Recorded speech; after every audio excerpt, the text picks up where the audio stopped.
Bonjour et bienvenue de nouveau à Game Universe pour une deck tech avec Sébastien Hernandez, appelé aussi Seb Lapoisse ou Didier Deschattes, pour une deck tech de Jund en moderne. Alors, déjà, pour présenter le jeu, j'aimerais dire que c'est un jeu de petites bites, puisque quand tu te présentes à un tournoi, c'est un jeu qui te permettra d'avoir des match-ups pas trop dégueulasses dans la plupart des situations. On va commencer par... Alors par quoi on commence? la Disrupt. Alors moi j'ai opté pour 3 saisies, 3 inquisitions tout simplement, parce que vous verrez plus tard, je joue 3 Abrupt Decay. Donc le fait de pouvoir toucher peut-être plus de cartes et de faire un peu l'impasse sur Burn est préférable en tout cas dans le metagame actuel. Tu toucheras beaucoup plus de cartes importantes, genre les cartes importantes de Bloom Titan. Si tu touches pas l'amulette, au moins tu peux toucher le Titan. Tu peux toucher le... comment ça s'appelle, Conscience Collective. T'as pas mal de choses à toucher avec et au mine de rien, c'est quand même le meilleur spell de discard du format, tant que Burn n'est pas trop là. Tant que Burn n'est pas là. Donc Inquisition qui complète ces 6 discards, chez quelqu'un qui en joue 7, moi je suis pas trop fan. Ok. On passe aux anti-bêtes. Après on va passer aux anti-bêtes. 4 Bolt on ne le présentera plus puisque c'est le meilleur anti-bête du format, complété par 2 Terminate qui est plutôt pratique contre les jeux Gurmag, les jeux Titan, etc. Donc c'est très polyvalent comme anti-bête, c'est le meilleur, mouche casse-toi. D'accord, donc voilà. 2. Abrupt Decay, j'ai opté pour 3, la plupart des listes en jouent 2, tout simplement parce que c'est un peu plus polyvalent que Terminate, c'est-à-dire que je parle encore de Bloom Titan, parce que c'est un jeu qu'un certain kéké du coin joue. Voilà. Et tout simplement ça va arracher beaucoup plus de choses, comme une amulette, voilà, il y a pas mal de choses à arracher. Tu peux arracher aussi le pack Delver au complet avec ça. C'est vrai. Parce que général il pose une bête, il attend. Si c'est pas un mandrill, t'as de la chance et c'est bon. Voilà, ouais, parce qu'on... dédicace à Alex. On rappelle que ça tue pas Gurmag ni ta Sigurd par contre. Voilà, mais ça va toucher quand même Liliana aussi qui est importante que moi je joue, donc je peux aussi me la péter si je veux. D'accord. Bref, voilà. Ensuite, on continue avec les anti-bêtes. Voilà, alors là, c'est on peut plus ou moins switcher sur ces deux-là. Alors, Collagen, j'aime beaucoup, mais dans Grixis. Et je serais plutôt partant, selon le metagame, des fois de switcher tout simplement à 2 Pulse, un Collagen. Simplement que Collagen, par exemple, c'est une carte qui est très très mauvaise en mirror. D'accord. C'est une chi infâme en mirror. Et parce que tu vas te permettre de juste de discarder une carte et coller 2, ce que t'aimes pas faire, voilà, ou du coup récupérer un Tarmo des fois, mais c'est pas super fort même dans les match-up grindy. On verra qu'on a des meilleures cartes en side. Et comme Jund est beaucoup joué en ce moment, il y a quand même pas mal de chances que tu tombes sur un mirror quoi. Ouais, c'est ça. C'est que c'est le jeu mid-range le plus joué actuellement, largement devant Abzan qui était très fort avant, mais Rhino, Neuneu, ça n'intéresse plus personne. Voilà. Les Liliana. C'est le Planeswalker. Ouais, alors j'en joue 3, on verra pourquoi après. Pas 4 du coup. C'est le meilleur Planeswalker du format, puisque JSV2 n'est pas une banne. Voilà, ça fait plein de choses, ça fait... Alors c'est pas du vrai CA que ça te fait, mais en tout cas ça te permet des fois de faire 2 eddies, faire discarder la main, contre les Bloom Titans c'est pareil, c'est pas mal, contre combo c'est très fort, contre aggro sur le play c'est plutôt pas mauvais si tu arrives à compléter avec une Bolt ou un Decay quelque part. Alors on se disait justement qu'en ce moment c'était peut-être moins bon contre les jeux Infection. Exact, vous verrez que par exemple contre Infection je la décide. Pour entrer. Un gros tonnerre qu'on verra tout à l'heure. Ok, alors la base de bête, on va passer aux bêtes. qui est peut-être la plus intéressante. Donc voilà, la bête la plus chère du format. La bête la plus chère du format que je viens de déchirer d'ailleurs tout à l'heure, mais c'était une fausse. Donc 4 Tarmogoyf, donc 500 balles.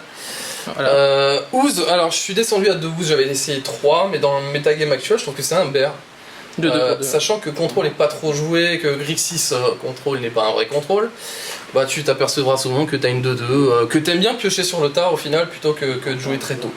Contrairement à la bête qui est juste à côté, qui donc que je trouve être une hérésie de ne pas jouer. Il y a tellement de combos dans le format que pour moi c'est la meilleure bête actuellement de Jund dans le format actuel. Confident, je le pose tour 2, alors ok tu vas te prostituer un tour et essayer de pas perdre ce tour-ci, mais derrière si tu fais du CA, en général tu bats ces jeux-là. C'est un risque à prendre. De temps en temps tu joueras pas parce que t'as un Abrupt Decay à claquer ou un truc comme ça, mais en général c'est ton tour 2 absolu on va dire. Et puis on rappelle que dans le pack la carte la plus chère vaut 4 et il n'y en a qu'une seule, on va tourner à 3 maximum donc on risque pas de se piquer. On a un peu diminué la curve. Voilà, la curve est plus basse. À cause de ça. À cause de la carte suivante qui est un peu une nouveauté. Les enfants, AB c'est plutôt fort en moderne. Voilà, AB de Keral. Voilà, alors je tiens à préciser qu'il y a pas mal de débats sur cette carte là. Moi personnellement j'aime beaucoup, après test j'aime vraiment beaucoup. C'est un drop à 2 dans les match-up combo où t'arrives pas forcément à mettre de pression. Elle sera toujours 3-2 donc c'est pas un souci. Et plus tu la pioches tard, mieux c'est. Donc c'est une carte qui sera fort à n'importe quelle partie de la game. Tout simplement. Alors c'est clair qu'on a dû faire quelques switches, genre cutter une Liliana, cutter des spells à 4 aussi. Que Mais, là où je suis content quelque part, c'est que des pros s'y mettent aussi, que Willy Edel a testé ça juste après que j'ai testé, donc voilà. Game Universe la classe quoi. Et on a cut ta après reste à voir, hein, si tu veux, le jeu il est encore en phase de test, donc c'est un peu comme ta gueule, c'est pas fini tu vois. Voilà. Tocard un jour. La dernière carte qui est une Olival Voldaren, pourquoi? Parce que je trouve que c'est la moins exécrable des drops à 4. Voilà. Huntmaster que j'ai relégué en side, c'est bon dans certains match-ups mais c'est complètement dégueulasse dans d'autres. Donc on a enlevé Huntmaster. Voilà, Olivia ça vole, ça peut grossir. On rappelle qu'elle peut voler des créatures, Ouais, donc elle peut voler un titan, elle peut voler Et un contrairement à ce Gurmag. que les gens pensent, ça vole plus que souvent des titans. Oui, ça peut voler Gurmag, ça peut voler Tassigur. C'est ça, que tu peux pas forcément tout le temps gérer, hein. Si t'as pas Liliana, si t'as pas terminé, t'es un peu dans la mouise. Donc voilà, c'est une bonne carte et je trouve beaucoup plus polyvalente au final que D'accord. Huntmaster. On va passer à la base de mana maintenant, qui est du coup Elle est somme toute assez classique. donc pas mal de land quand même. Ouais, alors il y en a 24, donc j'en ai cuté, hein. Les listes originales en joué 25, le fait que tu joues AB, que tu puisses le jouer tour 3 éventuellement et poser un land. On ait baissé la curve justement, On permet baisse un d'avoir peu la curve, on profite un peu de ses capacités. Donc le meilleur land du pack, de très très loin. Tu te piques pas, tu peux jouer saisie, Inquisition ou Bolt dans tour 1, c'est quand même monstrueux. C'est ça, donc il arrive d'étaper son contrôle de terrain au moins, on le rappelle pour ceux qui connaissent pas la Derrière, carte. 8 fetch, alors là j'ai pas les catacombes sur moi, mais en général tu joues 4 catacombes et 2 et 2. D'accord. Voilà. C'est juste de manière à fetcher tes basiques beaucoup plus facilement. Donc on joue quand même voilà, Voilà. 3 Donc, basiques. Pourquoi 2 marais, une forêt? Tout simplement parce que 2 marais te permettent d'accéder à Liliana. Ok, et donc pas de montagne, pourquoi? Bah parce que Blood Moon. Hein. Parce que Blood Moon dans le Les format. sont des montagnes. Voilà, donc Voilà. c'est pour ça qu'on n'a pas de montagne de base. On va passer ensuite. Alors je préfère jouer 2 Stomping Ground parce qu'au final on joue un peu plus de rouge, on joue AB. Oui. Et AB pour se faire des enfants, il a besoin de rouge. Voilà, tout simplement. Vidéo censurée mais. Après base classique, tombeau, Blood Crypt. Alors j'ai préféré garder un Ghost Quarter. Alors vous voyez là À la en plus place je peux de le piocher beaucoup plus facilement puisqu'il a un. Alors pourquoi Ghost Quarter à la place de Tectonic Edge? Bah parce que t'en as besoin souvent tour 3. C'est con mais Tectonic Edge c'est souvent trop lent. Mais contre Bloom Titan t'es même pas sûr qu'il ait ses 4 landes sur le board pour partir en combo donc. C'est vrai. Infect aussi. Infect. Parce que mine de rien Nexus c'est ta plus grosse play, voilà c'est beaucoup plus fort. Et ça peut se révéler sur AB Ouais, aussi. bah je l'ai fait contre Tron, c'était assez marrant, tour 3 Kéral, qui me révèle ça, je lui casse le tronc, je suis bien. Et derrière je le tue parce que je fais saisie Bolt. D'accord. On passe ensuite à des Manland. Les Manland, alors on va commencer par le Treetop, qui est le Manland le plus facile à activer, qui remplace une forêt. Et le fameux vagin enragé, spécifique à la team Tokar. Tokar, voilà. Qui est très bon dans la plupart des match-ups. Tu joues quand même en mode top deck, puisque tu vides ta main, l'adversaire aussi, il n'y a plus de main. Et souvent, quand on est dans ce mode top deck, avoir 4 bêtes supplémentaires en jeu quelque part, c'est pas du luxe. D'accord. Donc on va passer maintenant au side. Donc on va voir un petit peu ce que tu as sidé, contre qui et pourquoi. Donc on va commencer par quoi? Bah alors saisie, bah ça complète tout simplement mon petit sextuplé d'inquisition et de saisie. Donc 7ème disrupt. En fait, Tout va bien. d'accord. Donc en fait, saisie tout simplement, comme je disais, complète ton set de disrupt, sachant que tu vas avoir envie de beaucoup plus piner la main adverse. Sachant que ça va rentrer spécialement contre combo ou contrôle. D'accord. Il n'y a pas d'autre match-up où tu vas la rentrer. Contre June par exemple en mirror, tu vas souvent les sortir toutes pour pouvoir rentrer des trucs un peu plus actifs. Plus consistant. Ensuite. Une de mes cartes préférées en ce Une moment. petite nouveauté, voilà. Golgari Charm, qui est quand même vieux. plutôt polyvalent, ouais, qui est vieux, qui a été joué des fois en main deck, des fois plus du tout, complètement oublié, mais je trouve que dans le metagame actuel c'est pas mauvais, ça bute Infect. Voilà. Alors on rappelle que ça fait -1/-1 à toutes les créatures, soit détruisez un enchantement, ou soit encore le reste ça régénérer les créatures. Alors, en général tu vas pas l'entrer contre contrôle, Voilà. même si ça peut faire des choses contre contrôle. C'est plutôt le -1/-1 ou le détruire l'enchantement qui va nous C'est ça. intéresser. Et alors contre UR Pyro, là tu t'amuses parce que ça casse Pyro et plus- ses gobelins, et ses enchantements, Les pyros plus les tokens. et ses couilles. Ensuite, Alors, on va faire ça là d'abord. des bêtes. Les 4 Fulminators qui sont pour moi obligatoires dans tous les sides de Jund. Tous les sides de Jund en jouent 3 ou 4, moi je préfère 4. Simplement que dans certains match-up, si t'as de la disrupt, les associer à un peu plus de disrupt au niveau des landes, ça peut calmer certains packs. Après, c'est très spécifique au match-up Tron et au match-up Bloom Titan. Et infection aussi, je pense que tu les rends en fait, parce le que truc, justement. c'est que Liliana, tu vas souvent les sortir parce que ce que Voilà. tu n'arrives pas à buter, c'est le Nexus. Et le Nexus, tu t'en charges très bien avec ça, sachant que ça peut buter d'autres sources d'infection, entre guillemets, puisque ça bute les pandélabres. Pendant Et sur une sortie moyenne de sa part, si tu l'as buté comme j'ai fait tout à l'heure, j'ai buté Noble avec Golgari Charm, j'ai pété son dernier land et derrière, il a fait festival, quoi. normal. Alors, Il est rentré chez lui, il a rangé son pack. deux autres grosses bêtes à 4. Ouais, Donc- alors les Huntmaster dont on parlait tout à l'heure, qui étaient en main deck au départ, mais pour des soucis de cœur, j'ai dû les ressortir. Sachant que c'est pas la carte la plus polyvalente, la plus polyvalente du deck en fait. Hein. C'est une D'accord. carte qui est très forte dans les jeux mid-range où pareil tu pars en bataille de top deck. Par contre c'est très mauvais contre les combos, les trucs comme ça. Je trouve qu'à bot par exemple, la différence c'est tout con. Hein. À bot tu peux le placer tour 2 contre combo et continuer à mettre la pression, sachant que lui c'est une carte morte, les trois Oui. quarts du temps dans ta main. Car- C'est une bonne carte, hein, mais je trouve que là... Moins à dans bot, le metagame actuel, justement, ça. qui se veut de plus en plus rapide. C'est ça. Si on était sûr qu'il y avait du Abzan de partout, du June de partout, je pense qu'on les jouerait main deck. Là, j'ai fait le choix de les foutre en set, tout simplement. D'accord. Et on va Euh, passer un peu à des gains de points de vie. Ouais, qu'on a peut-être besoin. bah, pour- ouais. Alors là, c'est des slots relativement modifiables. Mais pareil, c'est pas mauvais contre Burn. En tout cas, c'est tes seules cartes que tu puisses rentrer contre Burn. Quasiment. Alors, question, est-ce qu'on rentre Huntmaster contre Burn avec Sur son le gain de play. points- Sur le play. Sur la draw, je trouve que c'est infect. D'accord. Tu vas te prendre un défense crâne tout le temps en fait en réponse, donc du coup ton master pour 4 mana il t'aura collé 3 quoi. Normal. Donc c'est pas très fort. Ouais, les Kitchen Fix en fait c'est la carte la plus polyvalente du life gain. Il y en a qui ont essayé, comment ça s'appelle, nourrir le clan.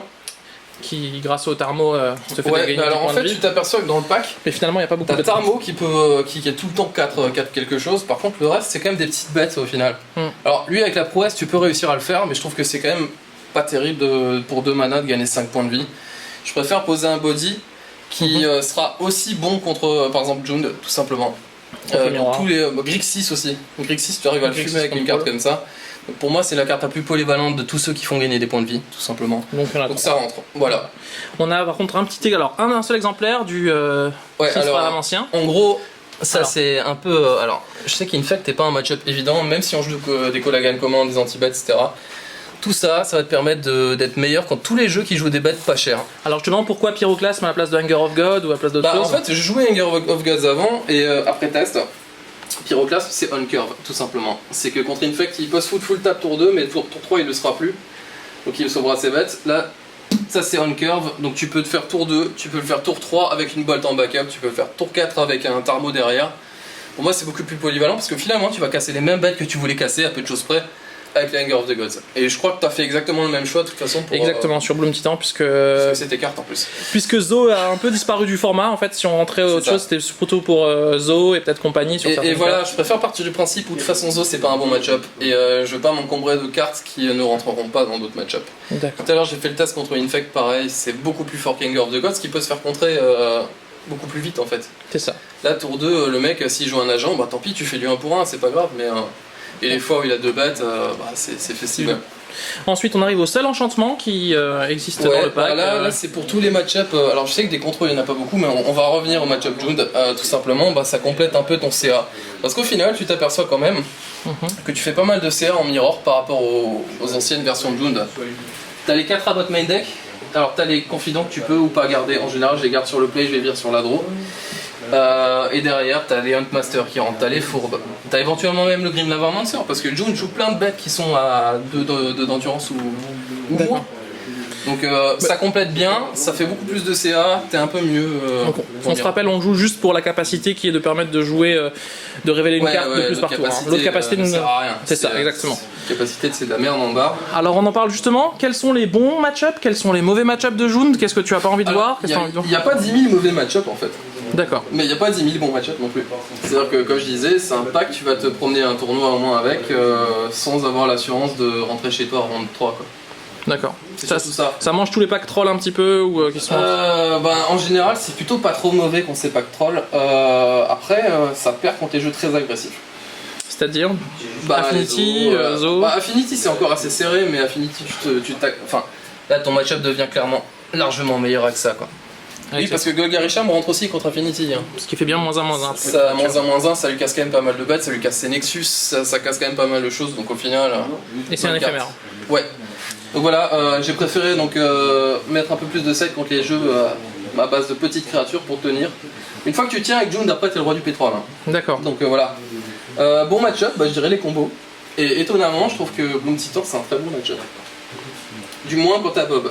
Du moins quand il y a Bob. On a bien vu que Bob fait la différence car il fait une source de CA qui fait que sur le long terme, finalement, tu vas pouvoir revenir, même si t'as des disrupts. C'est ça. Parce qu'on s'est rendu compte qu'avec les disrupts sans Bob, au final, tu vides ta main et t'as pas derrière de choses pour pouvoir mettre la pression. C'est que du coup, tu fais du 1 pour 1, mais au 1 pour 1, tu perdras. Parce que t'es toujours obligé d'avoir du mana d'étape pour faire autre chose. Et, Donc, en gros, il n'y a pas d'excellent match-up, il n'y a pas de match-up totalement défavorable, c'est justement un jeu qui est un peu polyvalent. Il y a des défavorables, genre Tron. Tron, c'est. Après, si par tour 3, tu peux rien faire quasiment. Hein. T'as quasiment rien. Qualagan, ça lui touche quasiment rien non plus. S'il fait Karn, grosso modo, s'il le joue intelligemment, il n'y a pas de souci, il va passer. Après, t'as Ghost Quarter, au moins, c'est une petite concession à ces jeux-là. Et comme dit, les 4 Fulmi qui sur le play sont mieux. D'accord. C'est pas un match-up totalement dégueulasse, mais c'est du 40-60, donc faut pas s'attendre à en gagner non plus 3 sur 5, quoi. C'est difficile. Ok, alors dernière question, est-ce que tu penses qu'il y a des cartes qui sont sorties dans Origins, à part l'AB, ou des cartes à venir qui pourraient rentrer dans un slot ou pas de Jund, ou qui pourraient sortir justement, comme tu nous parlais tout à l'heure de... En fait, Jund, le truc c'est que tu peux l'adapter à ta sauce selon le metagame. C'est-à-dire que si tu as envie qu'il soit plus contrôle, tu vas enlever les AB en général, tu vas rentrer des Chandra, tu vas rentrer des trucs, même des Huntmaster si tu veux vraiment que ce soit plus contrôle et que tu tiennes la late game. Moi c'est moins mon objectif en ce moment parce que finalement tout se joue autour du tour 3. Et tour 3 tu veux faire des choses tout simplement, et hormis la Olivia qui est meilleure passer le tour 3, voilà, t'as que des cartes en fait qui sont plus ou moins actives, peut-être moins celle-là. Mais c'est un staple quand même, hein, ça bouffe les stats. Mais voilà, en gros tu peux jongler sur 4 slots du main deck et à peu près 3 ou 4 slots du side. D'accord, bah écoute, merci beaucoup Seb, et puis à une prochaine fois pour une autre deck tech sur Game Universe. Au revoir.